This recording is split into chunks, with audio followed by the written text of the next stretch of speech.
मृत्तिका संरक्षण निर्देशालयर आंतरिक उद्यम क्रमे कृषक भाई और भौणी मानकर कृषि क्षेत्र को जल जोगाई देबा उद्देश्य रे खनन करा जाउथिबा खेत पोखरी गुड़िक एबे कृषक मानकर आर्थिक अवस्था रे ढेर मात्रा रे सुधार आनी पारुछि।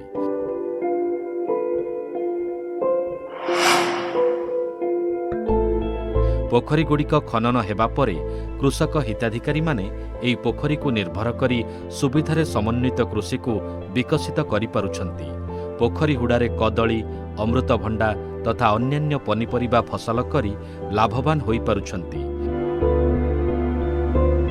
पोखरी रे माछ चाष करी तांकर अतिरिक्त आय वृद्धि करिबारे सक्षम हेउछंती।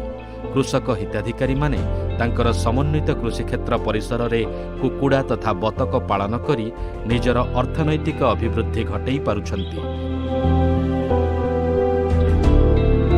आम सरकारक कृषि और कृषक सशक्तिकरण विभाग तथा मृत्तिका संरक्षण निर्देशालयर खेत पोखरी खनन प्रयास एवं कृषक मानकर आय वृद्धि करैबार उद्देश्य 100% सफल हेउछि।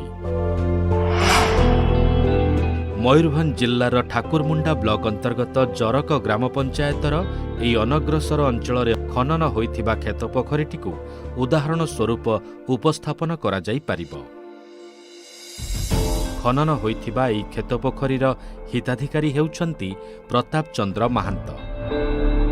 प्रताप चंद्र महांत एई पोखरी को निर्भर करी विकसित करिछंती एक समन्वित कृषि क्षेत्र एवं जहा एबे तांकर पारिवारिक आर्थिक अवस्था रे ढेर मात्रा रे सुधार आनिबारे सक्षम होई परिछि।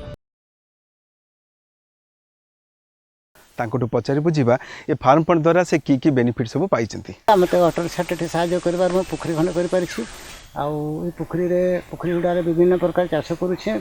कदली गछ, अमृतभंडा, हरड़ और पनिपरिया जातीय बहुत किसी में चाष करी पैसा रोजगार कर। ता छड़ा माछरे भी भल पैसा पाउछि।